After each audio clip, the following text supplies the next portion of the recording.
আসসালামু আলাইকুম রহমতুল্লাহ বরকাতুহু ইন্নাল হামদুলিল্লাহি ওয়াসসালাতু ওয়াসসালামু আলা রাসূলিল্লাহ সাল্লাল্লাহু আলা সাইয়্যিদিনা নবিনা মুহাম্মদ ওয়া আলিহি সাহবিহি আজমাইন ওয়া ক্বালা আল্লাহু সুবহানাহু ওয়া তাআলা ওয়া আতিম্মুল হাজ্জ ওয়াল উমরাতা লিল্লাহ। উমরা পালন করা, উমরা আদায় করা ইসলামের অন্যতম ইবাদতের মধ্যে একটা। আলহামদুলিল্লাহ, আমাদের গ্রেট ব্রিটেন থেকে প্রত্যেক বছর হাজার হাজার আমাদের মুসল্লিগণ এবং হাজার হাজি সাহেবগণ তারা কিন্তু পবিত্র উমরা পালনের জন্য গিয়ে থাকেন।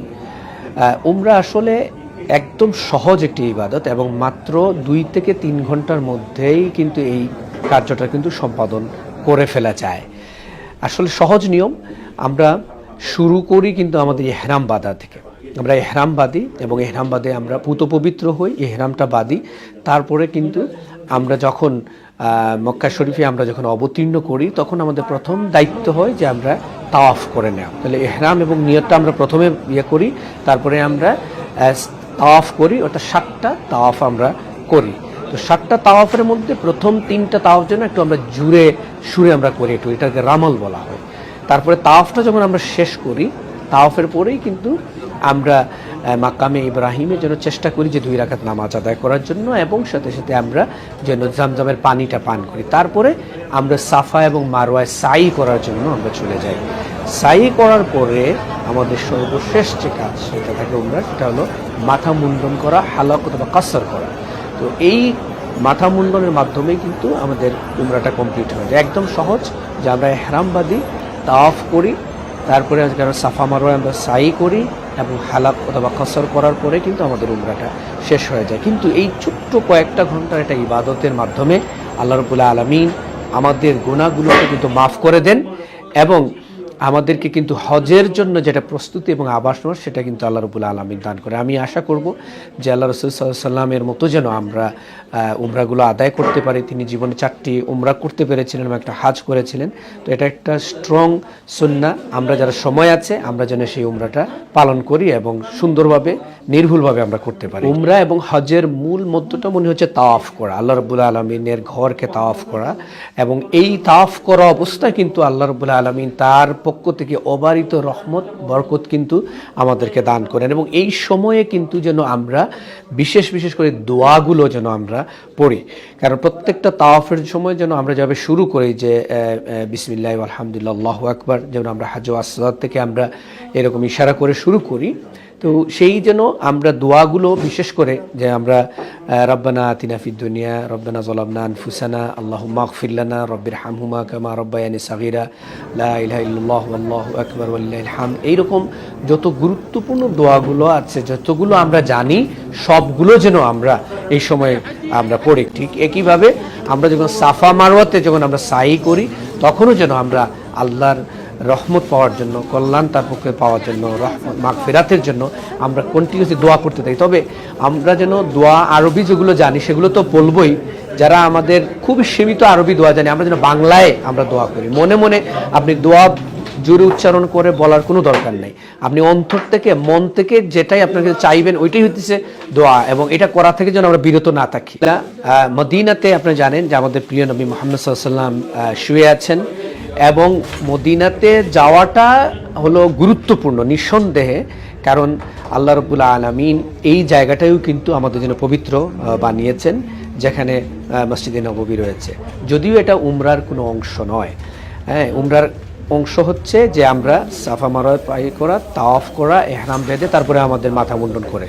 কিন্তু আমরা যারা রাসূল সাল্লাল্লাহু আলাইহি ওয়াসাল্লামের বাড়ির একদম কাছ থেকে গেলাম, মানে মদিনা শরীফ মক্কা শরীফে যাওয়া মানে তো রাসূলের জন্মস্থানে গেলাম।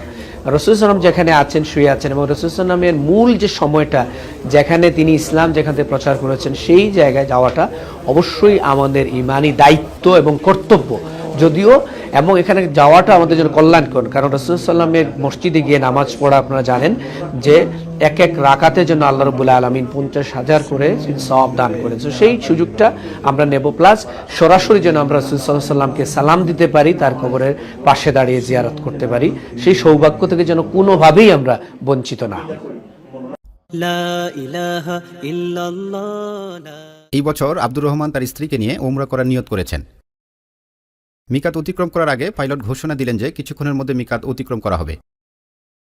এই ঘোষণা শোনার পর আব্দুর রহমান এবং তার স্ত্রী উমরা করার জন্য মানসিক প্রস্তুতি নিলেন। উমরা এবং হজের জন্য 5টি মিকাত রয়েছে, সেগুলো হলো জুল হুলাইফা, জাতি ইয়র্ক, কার্নে মানাজিল, ইয়া লামলাম এবং জুহফা। উল্লেখ্য যে কেউ যদি উমরার নিয়ত না করে মিকাত অতিক্রম করে ফেলে তবে তাকে অবশ্যই আবার নিকটস্থ মিকাতে এসে নিয়ত করে উমরা করতে যেতে হবে, আর যদি তা না করে তবে একটি দম দিতে হবে, অর্থাৎ কুরবানিযোগ্য কোনো পশু কুরবানি দিয়ে সম্পূর্ণ গোস্তটি মক্কায় মসজিদুল হারামের গরিবদের মধ্যে বিতরণ করে দিতে হবে। নিজে এই কুরবানির গোস্ত খাওয়া যাবে না। ইহরামের কাপড় পরিধানের পূর্বে শরীরের গুপ্তলোমগুলো পরিষ্কার করা, নখ কাটা, গোসল করা। পুরুষদের জন্য শরীরে আতর লাগানো সুন্নত, তবে ইহরামের কাপড় পরিধানের পর আতর লাগানো যাবে না। পুরুষদের জন্য ইহরামের কাপড়। পুরুষরা ইহরামের কাপড় হিসেবে সেলাইবিহীন 2 টুকরা কাপড় পরবেন, একটি শরীরের নিচের অংশে লুঙ্গির মতো করে এবং অন্যটি গায়ে চাদরের মতো করে। মাথায় টুপি পরা যাবে না বা কোনো কিছু দিয়ে মাথা ঢাকা যাবে না। পুরুষরা পায়ের পেছনের গোড়ালির অংশ ঢাকা থাকে এরকম কোনো স্যান্ডেল পরতে পারবেন না। মহিলাদের জন্য ইহরামের কাপড়। মহিলারা ইহরামের জন্য সেলাইযুক্ত যে কোনো পোশাক পরিধান করতে পারবেন, কিন্তু মহিলারা ইহরামের হালতে নেকাব বা হাতমোজা পরতে পারবেন না। তবে পরপুরুষরা যাতে নিজের চেহারা দেখতে না পায় সেজন্য বড় ওড়না বা এ জাতীয় কোনো কাপড় দিয়ে নিজের চেহারা ঢেকে রাখবেন। এবার আব্দুর রহমান এবং তার স্ত্রী উমরা নিয়ত করে ফেললেন। নিয়তটি হলো লাব্বাইক আল্লাহুম্মা উমরা। পুরুষদের উমরা নিয়ত মুখে উচ্চারণ করে বলতে হয়, কিন্তু মহিলারা মনে মনে পাঠ করবেন। এরপর আব্দুর রহমান এবং তার স্ত্রী তালবিয়া পাঠ করা শুরু করলেন। লাব্বাইক আল্লাহুম্মা লাব্বাইক, লাব্বাইক লা শারীকা লাকা লাব্বাইক, ইন্নাল হামদা ওয়ান নি'মাতা লাকা ওয়াল মুলক লা শারীকা লাক। তালবিয়া দলগতভাবে পাঠ না করে এককভাবে পাঠ করতে হয়। পুরুষদের একটু উঁচু আওয়াজে তালবিয়া পাঠ করতে হয় যেন একে অপরে শোনা যায়, কিন্তু মহিলারা মনে মনে পাঠ করবেন। এখন আব্দুর রহমান এবং তার স্ত্রী ইহরামকালে নিষিদ্ধ কাজগুলো মনে করতে শুরু করলেন।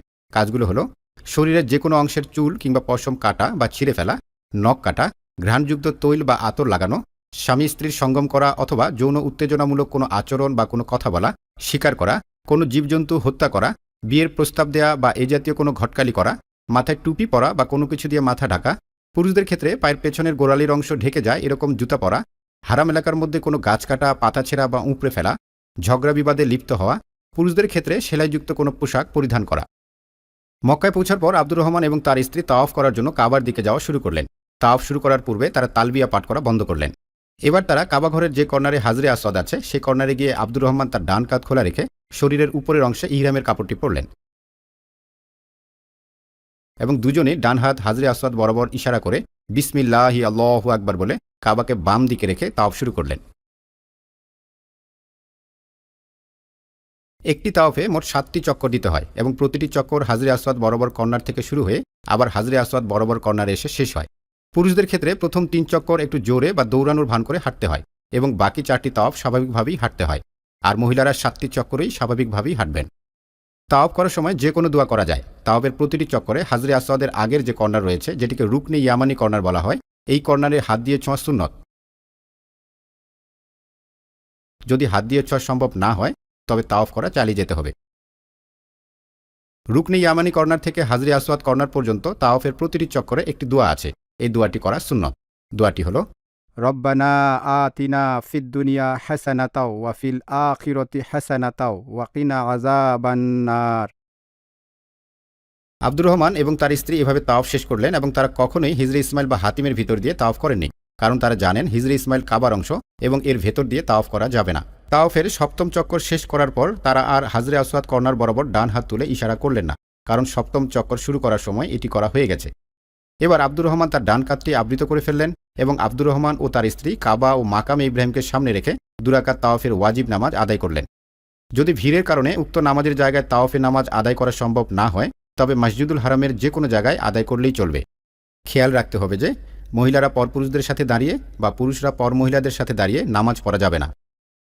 তাওয়াফের ওয়াজিব নামাজে সূরা ফাতিহার সাথে প্রথম রাকাতে সূরা কাফিরুন এবং দ্বিতীয় রাকাতে সূরা ইখলাস পড়া উত্তম। যদি জানা না থাকে তবে সূরা ফাতিহার সাথে যে কোনো সূরা পড়ে নামাজ আদায় করা যাবে।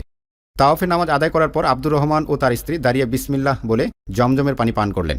এই সময় জমজমের পানি পান করা সুন্নত এবং পান করা শেষে বরকতের জন্য একটু পানি হাতে নিয়ে মাথায়, মুখে ও গায়ে মাখলেন।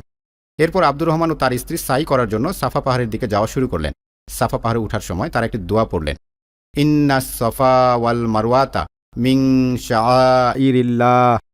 সাফা পাহাড়ে পৌঁছানোর পর আব্দুর রহমান ও তার স্ত্রী কাবার দিকে মুখ করে মুনাজাতের ন্যায় 2 হাত তুলে দোয়া করলেন, যে দোয়াটি আমাদের নবী করিম সাল্লাল্লাহু আলাইহি ওয়াসাল্লাম করেছিলেন।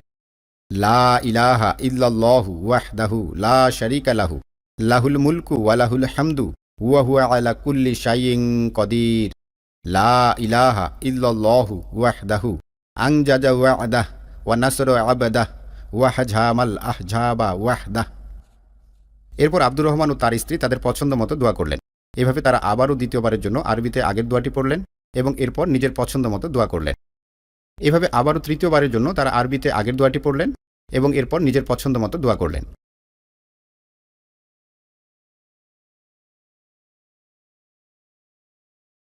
সাফা পাহাড়ের দোয়া শেষ করে আব্দুর রহমান এবং তার স্ত্রী মারোয়ার দিকে হাঁটা শুরু করলেন এবং সবুজ চিহ্নিত জায়গাটিতে আব্দুর রহমান একটু জোরে হাঁটলেন, কিন্তু তার স্ত্রী স্বাভাবিকভাবেই হাঁটলেন।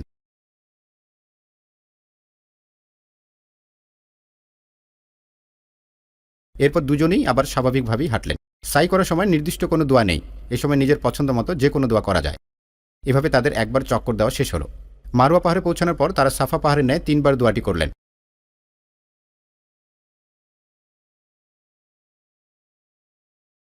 এভাবে তারা আবারও মারোয়া থেকে সাফা পাহাড়ের দিকে হাঁটলেন।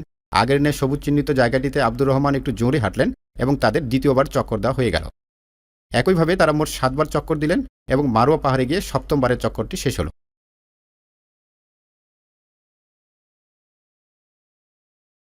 সাই করা শেষে আব্দুর রহমান তার চুল মুন্ডন করলেন এবং তার স্ত্রীর মাথার চারদিকের চুলের অগ্রভাগের 1 ইঞ্চি পরিমাণ কেটে দিলেন।